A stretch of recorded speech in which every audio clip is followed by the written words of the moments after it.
Hello everyone, welcome back to this video. तो guys, आज हम स्टार्ट करने वाले हैं समय बुक का 4th चैप्टर। तो चलिए फिर स्टार्ट करते हैं। 4th चैप्टर का नाम है जीवन का सीमित ईंधन कामनाओं वासनाओं में मत जलाओ।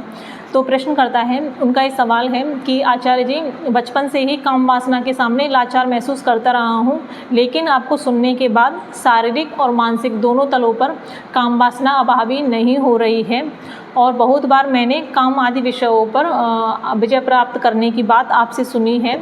तो विजय प्राप्त करने से आपका क्या आशय है और पूर्णतः यह अनुभव मुझे कैसे हो सकता है? आचार्य जी बोलते हैं कि तुम्हें जाना है अपनी मंजिल की ओर और तुम्हारे पास समय और ऊर्जा दोनों ही सीमित है।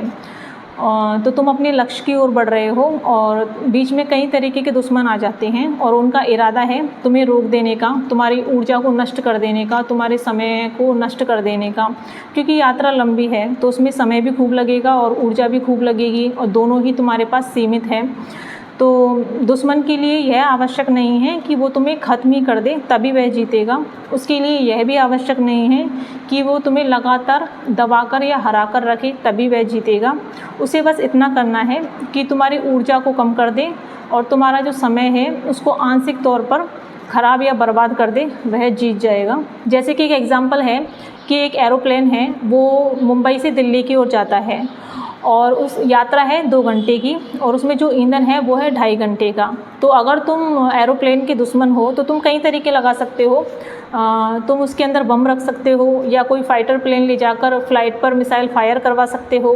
तो ये बड़े खुले तरीके हैं, ये बड़े सक्रिय तरीके हैं, ये बड़े प्रत्यक्ष तरीके हैं कि एरोप्लेन के अंदर बम फटा या धमाके के साथ उसमें विस्फोट हुआ तो इसमें साफ दिख जाएगा कि दुश्मन ने एरोप्लेन को ख़त्म कर दिया है। और एक दूसरा तरीका है जिसमें पता भी नहीं चलेगा कि दुश्मन क्या कर गुजरा।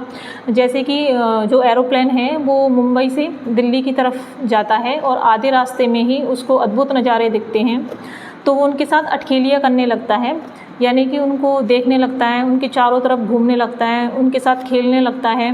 तो ऐसा करके जो फ़्लाइट है उसने अपने 31 मिनट ख़राब कर दिए और 31 मिनट ख़राब करके अब वो दिल्ली की ओर बढ़ता है।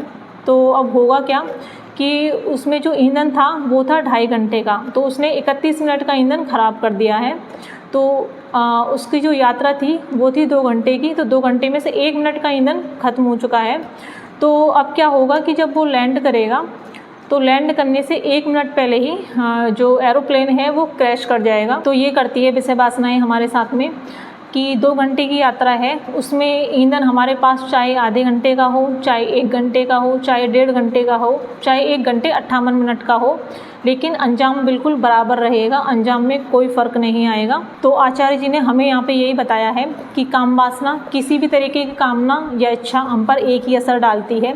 जो हमें ईंधन मिला है यात्रा पूरी करने के लिए, वह उसको जला डालती है, हमारे समय को नष्ट कर देती है, हमारी ऊर्जा को नष्ट कर देती है और हम पाते हैं कि लैंड करने से कुछ देर पहले ही हमारे पास कुछ नहीं बचा है, कश्ती किनारे पर आते आते डूब जाती है। तो हमें जो ऊर्जा मिली है वो उतनी ही मिली है कि हम जितना मंजिल पर पहुंच पाए। अगर उसमें से हमने थोड़ी भी ऊर्जा बर्बाद की तो क्रैश। तो कोई ये ना कहे कि हमने तो 150 मिनट में से 31 मिनट ही तो खर्च किए हैं, 31 मिनट बहुत ज़्यादा नहीं होता। ये तो सिर्फ 20% है, 80% ऊर्जा तो हमने सही जगह पर लगाई है ना।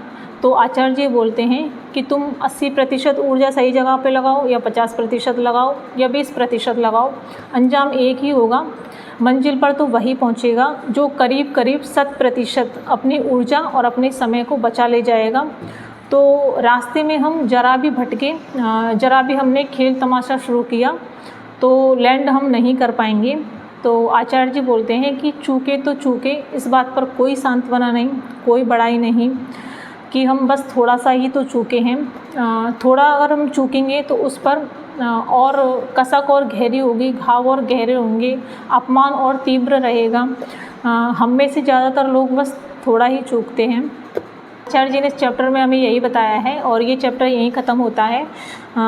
बताना कमेंट में आपको ये चैप्टर कैसा लगा पढ़ के। मुझे तो ये चैप्टर बहुत अच्छा लगा और मिलते हैं आपसे अगली वीडियो में अगले चैप्टर के साथ।